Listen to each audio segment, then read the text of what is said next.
Welcome to Your Life Podcast, the place where life becomes that little bit simpler.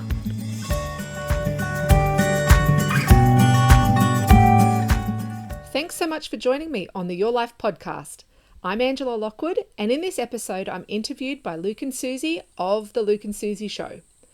We all know that living life at the speed we do, it's taking its toll on us physically, mentally, socially, and even spiritually. But despite having an endless amount of information at our disposal, really just at the click of a button, we're still longing for simple ways to learn how to just slow everything down. On this podcast, I share with Luke and Susie what the cost of living a busy life really is. But don't worry, we also share simple ways on how we can slow it all down. Enjoy! Faith, Family, Culture. It's Luke and Susie with you, and we're going to be talking about this whole concept of getting our lives a little bit more in order by looking at the inverse today. Yeah. You know? Ask the opposite question. Yeah, you often talk about what we can gain by doing something, but this is a question about what does it cost us to not do it. And we're talking about switching off, and this is in part and primarily technology and accessibility and just busyness. What does it cost us to not switch off? Next. Our guest is Angela Lockwood. She's the author of the book Switch Off. And look, we want to ask you, Angela, what does it, because you've got this whole book that's based on the concept of switching off.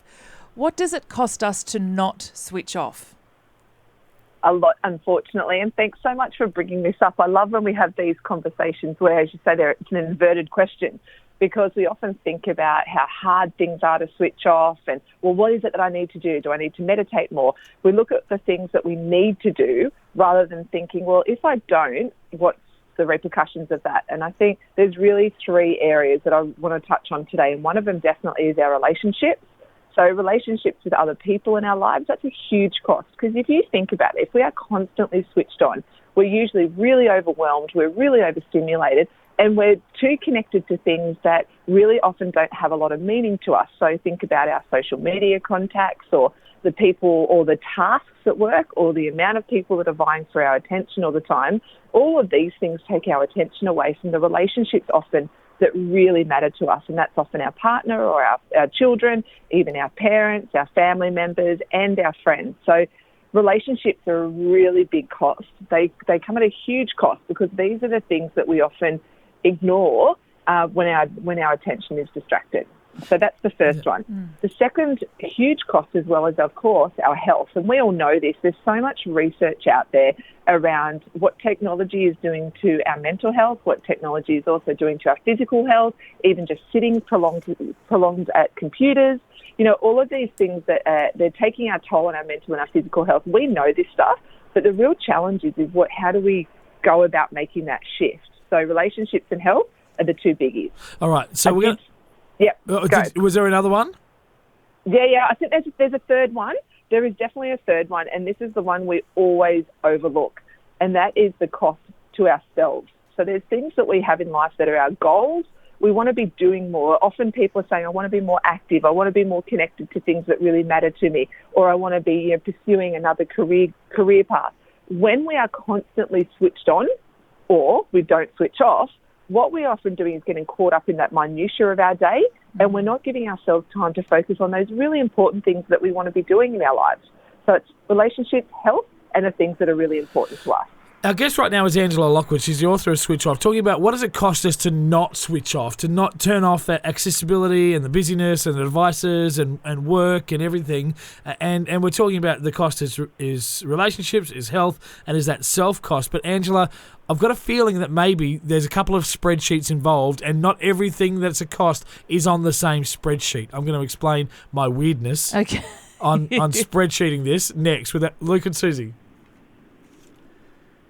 Luke and Susie with Faith, Family, Culture. And our guest right now is Angela Lockwood, the author of the book Switch Off, Susie. And we're talking about what is the cost of actually not switching off. Yeah. And by that, we're talking about devices and email and accessibility and TV shows and everything that comes with the busyness of our modern world. And the cost that Angela listed were relationships, was health, physical, mental, emotional, but also that self-cost of goals and dreams and aspirations. But Angela, it strikes me that the cost of switching off is on one spreadsheet, and the cost of not switching off is on a different spreadsheet. For example, like we often can justify, the not switching off because of business and because of work and because of things that are immediately about my paycheck today, about what's going to hit the bottom line now, versus the cost of relationships, health, and those dreams and goals. They're long-term costs. Like if you don't switch off today, it doesn't mean that tomorrow the consequences here. Is that a fair assessment? Like it's that difference between immediate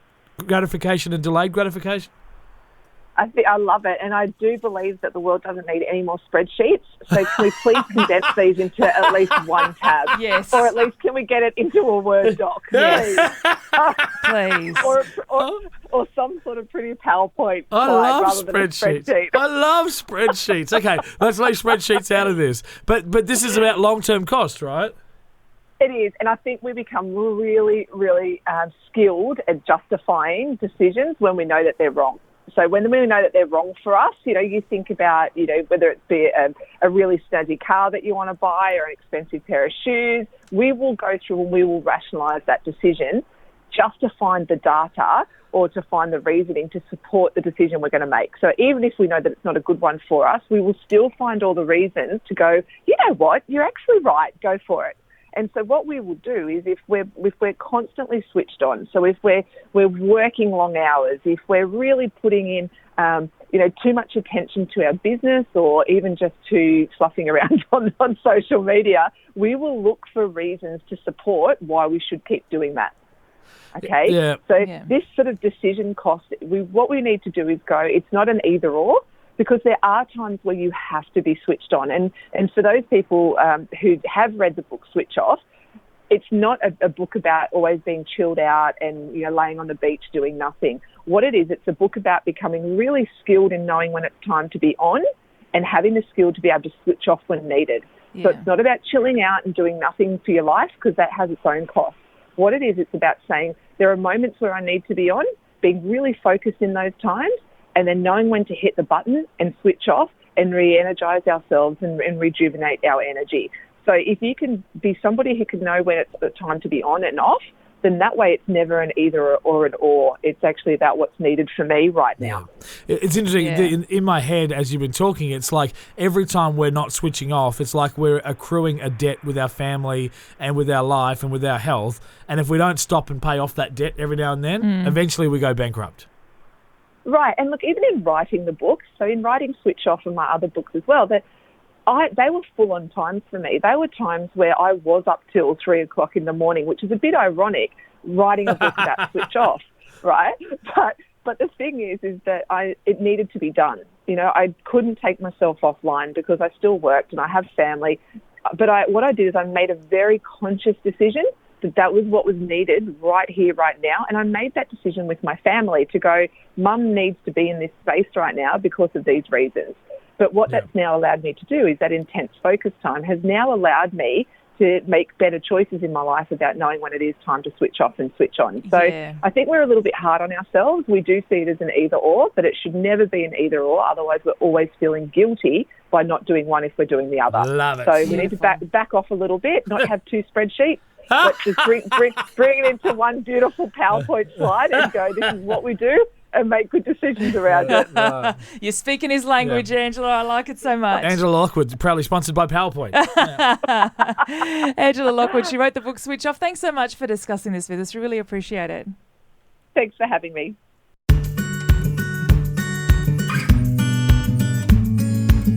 I hope you enjoyed this episode. To find more ways to slow down and simplify your life, follow the Your Life podcast on Spotify and iTunes. And let's connect on LinkedIn and Instagram. Just look for Angela Lockwood. Don't forget, it's your life. You choose how to live it.